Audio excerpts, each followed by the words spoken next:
Welcome back. We're here with Amanda and Andrew from Operation Safe Place Defense. Guys, how you doing today? Good. Andrew, thanks for coming on, man. I appreciate it. Pleasure, man. I'm good. I get to be married to her, so I'm all Yes, good. yes, that is super exciting. Yes, well, thank you guys so much, for coming on the podcast. And I'm excited, to dive deep into it. And before we get into the gaming side of things, I would love to touch on the nonprofit side of things. Of what you guys have, going on there. Could you kind of give us like an overview of what Operation Safe Place is when it comes to the nonprofit side of things, Amanda? Yes, sure. So we've been working with young people for many, many years, and Operation Safe Place has been strongly on our hearts for the last few years, where we've been doing camps where we bring in a lot of girls and boys to give them life skills, to take them out of high poverty areas, to take them away from the possibilities that can happen during school holidays. So literally keeping them safe. Our tagline is every girl safe, and a lot of people say, what about the boys? The thing is, we have to keep the girls and boys separated. So we do have camps for both, but our end goal is to keep girls safe from all the dangers out there. South Africa is one of the most dangerous places for young girls. I don't know what number in the year, Andrew, or what number in the country are we, or in the world? Well, we fluctuate between 1 and 2 depending on how bad Oh a my war gosh. zone is. But I mean, it's safer to be a kid in Gaza right now than it is to be a little girl in South Africa. Damn, So that's insane. we've taken that demographic, and that's why we focus more on girls. Okay. And we are busy purchasing property where we do these camps, and where we're going to be building a hostel and bringing Nice. in as many girls as possible and adopting them as our own and raising them and putting them through school and allowing them to dream their dreams and giving them the platform to get to where their heart's desires are. Yeah, and, I think this is a very touchy subject for everyone, right? Like I think this definitely hits home the idea of human trafficking and just I think keeping children safe in general, especially with you guys having a huge like epidemic, like being like number 1 and 2 in the world that struggles with those problems. What can like people outside or like in America or in Canada do to start kind of helping this epidemic of human trafficking across the world? Well, I just found out recently that if we actually find an NGO who does what we do in America, that we could access grants through those NGOs, which is a massive door to open because I was not aware of that. Um, we've tried our government routes with we didn't succeed with those routes. But so if there is an NGO anywhere else in the world that's able to acquire grants on our behalf, that would be great. So Yeah, besides acquiring local grants, it would also be financial aid because everything that we need to do costs money. yeah, And we don't have a list of donors that give to us on a monthly basis. We literally are operating on a month to month basis. wow. Yeah. So it's And like what's kind of like the best way for like people to get involved with this? Like is it donating? Is it like connecting you to people? Like how can people kind of start getting involved with you guys and like help you guys grow this thing? Andrew, do you want to answer that question?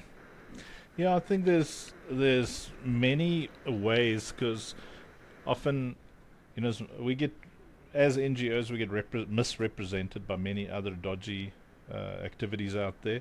So we often invite people to come out themselves first, come visit us for a Yeah, couple of days, and see what we do. Come and actually go for a tour through this small region where we are. Um, Come have a look, or ask us to take you on a tour on a WhatsApp or Telegram call on the phone, Yeah. and we show people, okay, this is where we work, this is what we do, these are some of the kids. One of the challenges with doing what we do is we can't publicize little kids. You Yeah. can't put kids out there, so we can't virtue signal and have our that kind of touristy. I went to Africa and helped some kids, and then usually they have a picture of a skinny kid there. That kid has got 17 years of life ahead of them that we want to be involved in and keeping them safe, dealing with the post-traumatic stress disorders. So we have volunteers coming out to work with us. We've got a couple from the UK. We've got a whole team from the United States coming to join us. Those kind of things are available, but it's not a holiday. It's really tough work. It's difficult. There's no glory whatsoever because you can't publicize what you do with kids. You can in fundraising explain anecdotally. You can use numbers, and only with vetted people can we let them actually see the kids, because believe it or not, pedophiles and traffickers use NGOs as like little shopping trolleys. They get involved so that they can have access to vulnerable children. So we've been doing this for like 30 years, Mandy and I, and like in the past 3 years really just been working hard to buy property and set up the first. Our dream is to set up a hostel, like about 1,000 girls can stay, because then you don't we'd adopt them and foster them, but then we don't have to go through the pain of the corrupt social services departments who are mostly incompetent, because the kids are coming to school, and then you just have lots of holiday programs, and there's no reason for them to go back to abusive homes at all. So getting involved would be on many levels. If you're a builder, or you've got NGOs that you've set up, or whatever they are, 501(c)(3)s or whatever it is, and you want to partner with us and see what we're doing, or if you're just doing well in crypto, or if you want to give a percentage of your income, that's where you speak to Amanda. But we want you to trust us first. We want you to just see that we are doing what we say we're doing, so that you can commit your life and heart to it with us. But the big need is always money. We've got the hands, we've got volunteers. Not everybody in Africa is evil. There's this picture that people have that Africans are incompetent or evil and whatever, but the most competent and loving and social people you'll meet are actually on the ground working with us. They're all different colors, and they just need resources. And we excel at managing those resources, making sure that they need to go where they need to go. We're also an umbrella organization. So part of our team is one of our sister NGOs, which is literally my sister, our brother-in-laws are. They've got something called Overflow, and they take responsibility for feeding hundreds and thousands of kids every single day. And they need vehicles. Like right now, they need fridges. There's no more space to put food. So fridges are like $500 a pop for a second-hand one with dents in it, and it's like $1,000 because they're big. They're freezers. Those big double-door things. Yes. And the big walk-in things are expensive in buildings. So what we always need is champions who are really keen. They say, look, I want to make a difference however I can, whether it's money, time, talent, energy, whatever it is. Sometimes it's just legitimacy. Sometimes it's just saying, hey, these guys are legit, and just saying it on social media. It helps a lot. Yeah, I know. I think those small things really matter, right? Like it's the little things added up over time that make you different from the next one, or make you more credible, or just build trust with people, right? Like just making people feel comfortable to get involved. And can you guys kind of talk about like how you're using your game, Operation Safe Place Defense, to bring awareness to the human trafficking problem that is the epidemic in the world that we're dealing with? Yeah, sure. Lovey, do you want to talk about the inspiration for the game? I think you can handle the inspiration for the game. That was your birth child. Um, but once again, it's about every girl safe. That's our tagline. So the inspiration for the game is a tool to draw people in, and it's also around the story of Lucille, this girl that needs to be found. So it actually ties into that theme as well. But the inspiration of the game is that eventually we will have 10% of that money going to the NGO, so that we can fund the game without having to raise funds and look for sponsorships or donations continuously, that it will become self-funded. So Oh, you mean the NGO? Yeah. You said sorry, fund the game. Yeah. yes, fund the NGO from the game. So it's a tool. Besides it being a tool that will bring financial freedom to the players of the game, which is our heart too, is eradication of poverty, and the ability for a young child in a rural community to actually earn crypto from their phones. So that's one of the inspirations. So there are two main inspirations. It's financial freedom and then an eradication of poverty, and then funding the NGO to do what we're doing on the ground. Yeah, and No, go for it. Yeah. No, Okay. you go. So the business model. So I always wanted to make a game. It was always, but the business model came from the intense frustration of consistently having to beg. Mandy and I have been married for 27 years, right? And before that, she was working with young people for 2 or 3 years already. I was working with young people for about 7 or 8 years before that. And when we, so when we got married, it wasn't like, let's work with young people. We were already working with young people, and for the past 27 years, working with the poorest of the poor, the most abused and exploited, and you kind of end up begging on behalf of them, and you get treated as if you're a beggar, and you go through such nightmares with sponsors and people who send you money and then act as if that gives them some kind of right to whatever narcissistic things people get up to, and we're just so tired of it, so like, because when we give, we don't even ask what people do with the money. When we give to NGOs, we'll give it to the guy running the NGO, because our policy is, if you give good people good money, good things happen. We don't even care. I often tell the guy, go spend it on sweets. I don't care. I just know that as long as you're alive, good things are happening. And often people will say, well, the NGO is important, none of the volunteers are, or you don't need so many salaries. But how the heck are we supposed to take care of people without people? What must we do everything, like take care of 1,000 people? Must I change 200 nappies? I didn't even change my own kid's nappy, well, I changed it once and it was just traumatic, but like like you need to pay people, you need to put facilities in place, and we you don't have to be corrupt and pay people more than they would earn if they in corporate. But the frustration of being I often joke, it's like, so I married a woman whose first boyfriend, or the boyfriend before me, cheated on her, and then so the first 17 years or so of my marriage, I was paying for the sins of some poop nostril that I haven't even met. And it's the same with the NGO.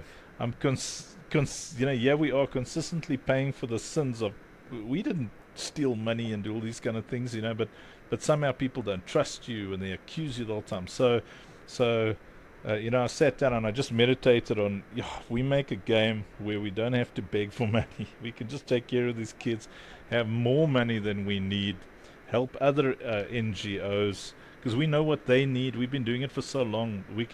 A lot of them just want to do good things. They don't know anything about paperwork. They don't know anything about administration. So we want to set up like instruments and and teams that literally help them do the good, but also help them with their finances, help them, do all the proper paperwork. Because what does a guy who's in the dirt working amongst the poorest kids on earth know about 5013Cs, Section 18As, about tax rebates for companies, about stipulated funding? Hell, man, we found out by shock that there was such a thing as stipulated funding, because the money comes into the account, you kill fires, and they say, no, actually the money was to kill that fire. And we're like, dear God, bro. you know, so making the game was first, I think, it was a desire to make a game, but the business model itself was a response to the frustration of, you feel so alone, and so it's already difficult doing what we do, and then it's a nightmare dealing with a lot of the people who aren't just happy with helping financially or helping with time. They just add a burden to it. Like, do you know what I'm talking about, Easton? Yes, you know that, yes. like, Yes, I heaviness do. that comes with some people. It's like, oh God, keep your money. Yeah. Yeah, no, absolutely. I love that you guys have a reason to do it, and especially being in the field before, like you mentioned, that you've been, helping, young kids for a very long time. So you guys have experience. You guys know what they struggle with. You guys know what they go through. So I think, bringing that experience and also having a reason or a passion to do it, through the game just gives another reason, like I said before, for people to trust you, for people. It just builds another layer of credibility. I also had a chance to do some research into your personal life as well, which I found very interesting, into your past, especially with you making movies. I found that very fascinating. And you also worked with the actor Jonathan Pinar. Is that how you? Yes, Jonathan Yes, Pinard, yeah. yes. And when he turned to you in the bathroom, when Jonathan turned to you in the bathroom and said that he wants to make a movie with you, which eventually would become Fast and Frantic, what thoughts were going through your head? Man, that is that very, very good research.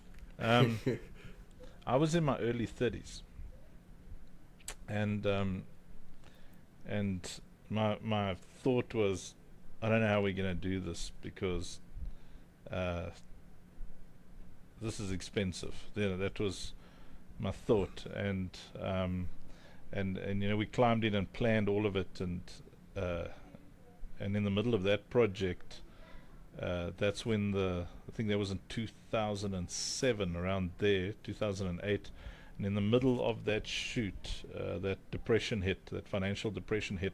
So suddenly, most of our backers, went bankrupt. So suddenly, I couldn't finish that movie. If you ever watch the movie, you'll see there's no races that finish. I couldn't finish some storylines. We just had to edit it and try and make it work, and it was so painful because so many people were owed money. It was a total painful rug. And Jonathan Pinar was the most supportive pillar in that time. It's great that you bring him up, because in the hell that production was, with no money, with upset people, Mandy and I lost everything during that production. House, car, we were in the newspapers because some of the actors were angry at us, and I was already struggling with suicidal depression during that. And Jonathan Pinar was just there, this pillar of kindness, of grace, of and I mean, I'm forever grateful to that guy for just who he is. He's just an incredible human being. That's beautiful. Then I think it's always amazing finding those people that genuinely care, right? That care past the money, that care past the job, that care past the movie, whatever it might be. You can tell they genuinely care, and it seems like to me that he was almost like a light for you, like at the end of the tunnel, or just like a light in your life in general.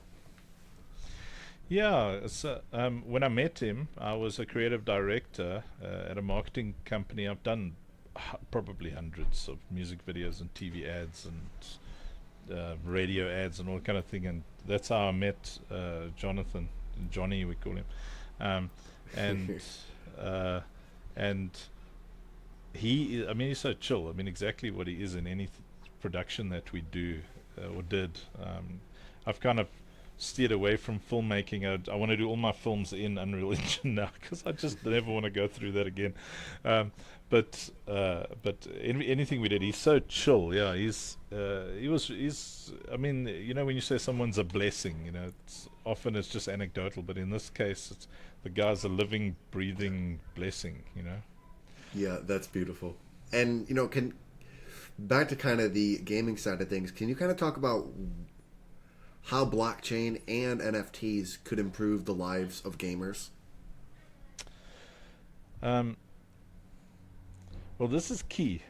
In doing all the projects we've done, you know, we've done massive events and, you know, had a go at the indie filmmaking thing. And, you know, and in each case, if you succeed, let's say you raise all the money that you need and your project succeeds, the only people or person who benefit would be you, the visionary, and your investors. And everyone else, which has always bugged me, would only get, you know, what they were paid. And usually, as an independent anything, what they paid is as little as possible or what you can afford, because it's a nightmare. And in some cases, when it fails, people don't get paid, which is horrible. You know, it's really horrible. So when I just didn't want to tackle anything, especially after Fast and Furious, I just didn't want to. I didn't want to. I was done there. I was like, I'm just gonna go and.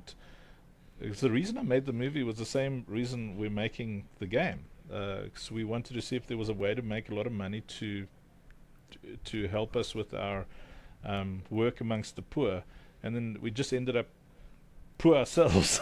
You know? So when I saw blockchain for the first time, specifically NFTs, and understood the technology, I didn't care about the speculation. I didn't care about any of that stuff. I've never been a person driven by personal. You know, it's nice to have nice things, but it doesn't. You know, when you talk to NGO-minded people, we're weird. We think differently. So most of us are empaths. What excited me the most was I saw, good Lord, on Steam. If we release the game on Steam, it's the same thing that we've tried over and over and over. That sometimes fails, sometimes succeed. Yeah, we can build this thing, and at any level.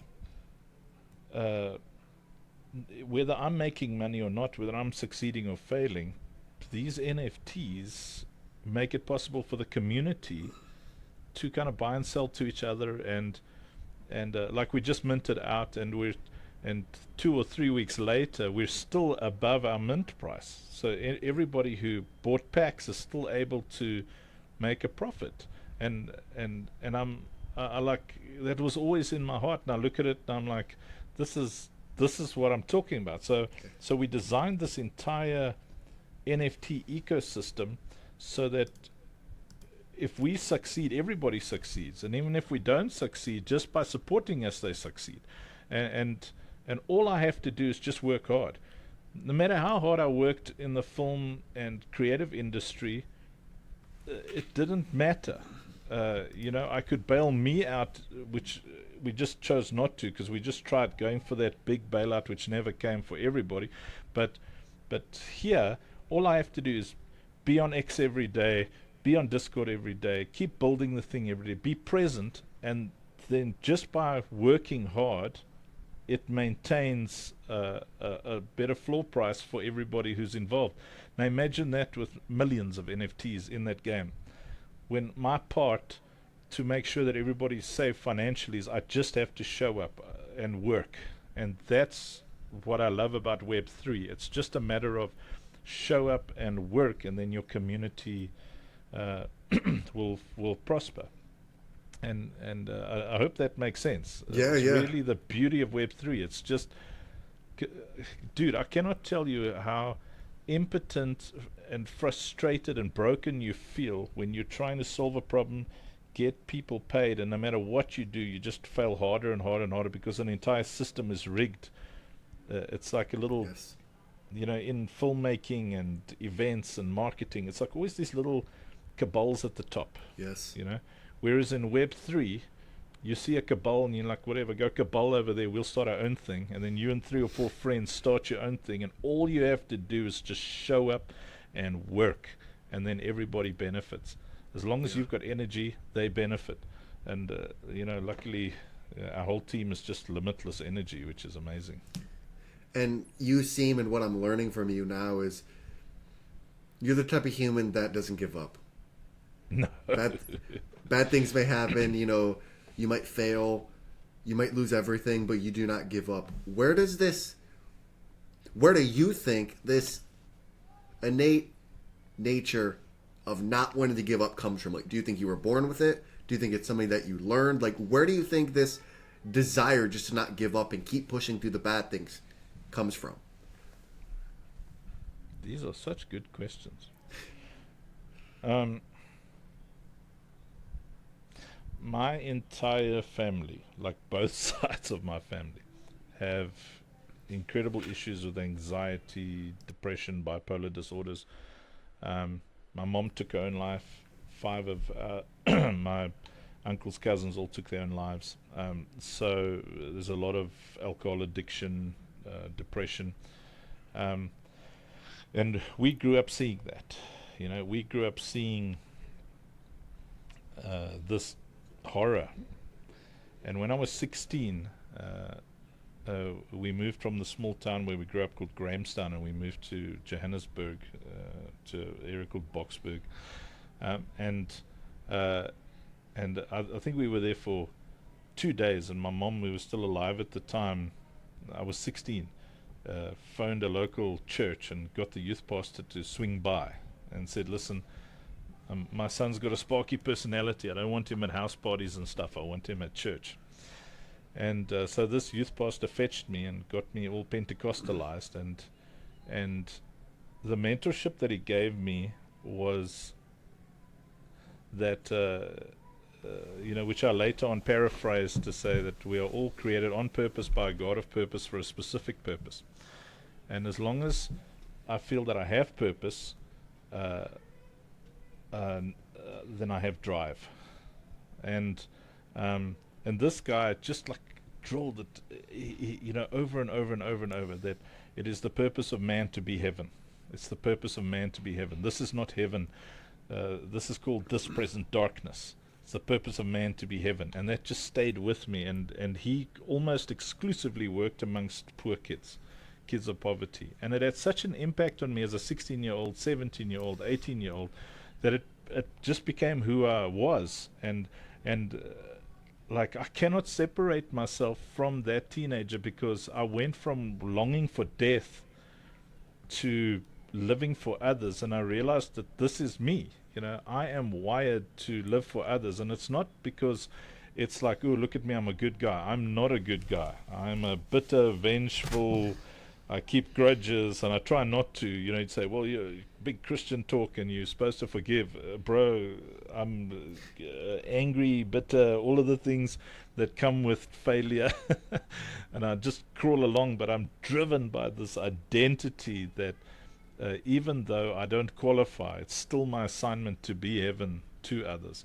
So we, in our organizations, we nickname it professionality. So you're just being professional when you're helping others. It's your job. It's your assignment. And that sense of purpose will drive you through anything. Because if you're chasing money, whether you catch it or not, you're going to find out that it's a very disappointing master, servant, or reward. But when you're chasing community, and you really give a damn, and you feel that you're here to serve mankind, you'll bulldoze through any hell, because the hell that you're going through doesn't become your master, it just becomes your teacher, and it doesn't have authority over you. And so I really attribute 90% of who I am to the mentor that I had when I was 16 years old. And funnily enough, his name was Justice, or is Justice, and I mean, that guy's, because that's who he was and is still now. This 34 years. I'm 51 this year.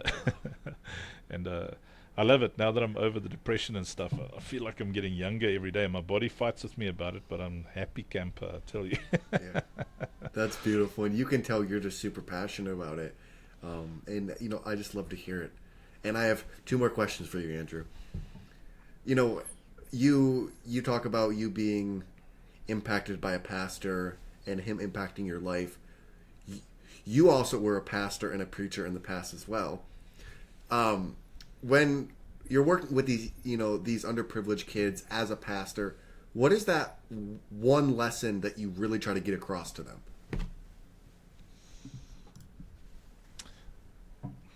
Damn, these questions are good. Okay.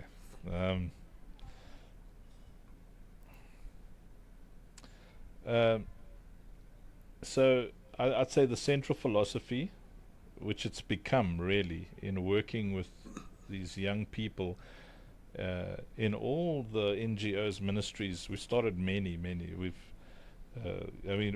mentored like tens of thousands of kids over the years, and the central philosophy is when you blame, you lose the game.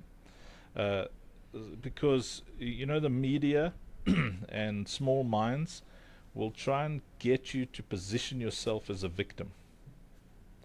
It'll always be about where you grew up, whether or not you had two parents, color of your skin. Like here in South Africa, we've got something called BEE, Black Economic Empowerment. So it would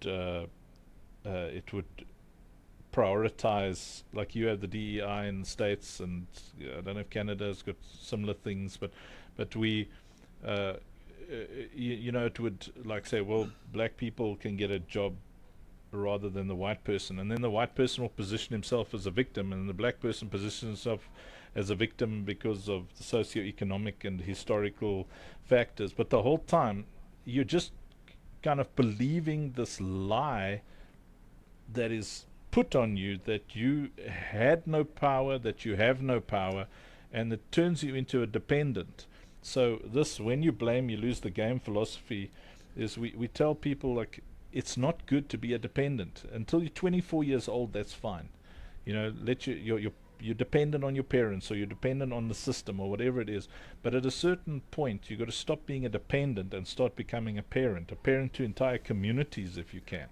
But you've got to shift out of that mindset. So we've like focused on that teaching, where we'll say that we want you, our entire goal with you is to shift you out of being a dependent. Stop depending on people for your attention. Stop depending on them for your security. Don't determine your self-worth by your social worth or your financial worth. Determine your self-worth by your assignment on earth. And the bigger the battle, the bigger the Goliath in front of you, the bigger the destiny. So determine your self-worth by the size of the mountain in front of you, not by the things that you think are crashing you. Because this is the goal. If I can keep you weak-minded and keep you believing that you're a victim, I can control you, because you're dependent on me. You're dependent on me as a government. You're dependent on me even as a church, whatever it is. And that means I can control you. I can determine through like mind control how much you're willing to accept financially.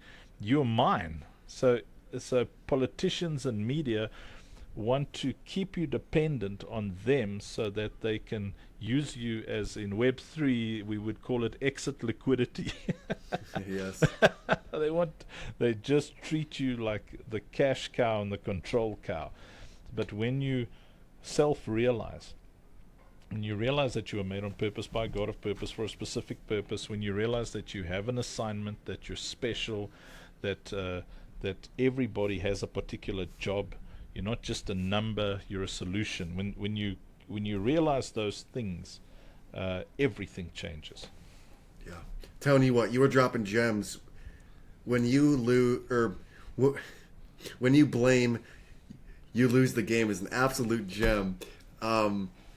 That's amazing. Yeah, I just think you're super passionate about what you do, and it just bleeds through when you're talking. If it's voice, if it's video, if it's whatever it is, you can tell you care.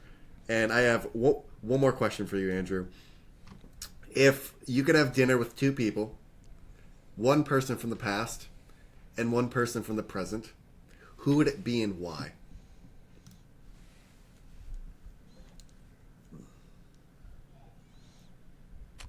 This is gonna sound narcissistic. Okay. But okay, so first off, I've read so many books and autobiographies and everything that I feel like I've met all my mentors. So the two people I want to have dinner with are me as a young man and me as an old man. Because as a young man, I want to speak to myself and mentor myself and prepare myself. And I mean, tell myself about Bitcoin. Just kidding. but but uh, I feel it's like if you read a lot, you've met many. If you like, YouTube can help you with that now. YouTube's the biggest free university on earth, so you can meet the people you want to speak to. But I feel it's a strange philosophy. But I feel like you should be mentoring yourself as much as possible. We got another gem that you might like. So whoever has your ear has your heart. Whoever has your heart orders your steps. And who has your ear more than you? So if you consider yourself your greatest disciple and your greatest teacher, then in the future, I want to meet future me and ask future me, hey, anything I should change? And future me is going to say, well, you need to stop trying to win arguments, or you need to stop trying to be right, and and I know it's a strange answer to the question, but that's kind of what jumped into my mind when you asked it, because I feel like I have met everybody that I've ever wanted to meet through their writings, through their speeches. I consume so much content from people I respect, but I feel that the one person who never listened and potentially is not listening right now is me, and I wonder if I would listen to me. Anyway, crazy answer. Yeah. No, I always like those deeper ones. But Andrew, that's other questions I have for you. How can people find you guys? What is one thing you want to leave people with? And how can people find you and start supporting your nonprofit? Well, the one thing that I'd like to leave people with is stop believing all the lies about you. The dominating ideology around you is called the power of the air. So that power of the air around you, you need to become the principality. You need to become the authority of this zone around you. You need to govern what information comes in and take captive of every thought. Put them in Guantanamo Bay in your mind, waterboard the hell out of every thought, and make sure that none of them will destroy your future. Like, really govern the atmosphere. You don't have to listen to every fool who thinks they have the right to jabber in your ear. Choose this wisely. Really govern the air around you. And to find us, well, just I make a fat noise on X all the time. You can DM me if you want to help, or you can go to I wish Mandy was here. I think it's Operation Safe Place. I'll drop it. I'll drop it. I'll drop it in the bottom. I'm in the links. Yeah. So, but generally DM. I bomb out the links. But we're around, man. We're trying to be everywhere. Perfect. Yeah. Well, Andrew, and stay in the room after so we can chat. But it was a pleasure having you on, and with Amanda. Being able to have you on, share your passions, have people learn more about what you're building, why you're building it. It was just a pleasure. So thank you so much for coming on the podcast, man, and we appreciate you. Thanks so much, Easton. It was amazing. And I'm glad Mandy came on. Yes. My good thing. Yep. Thanks, Andrew.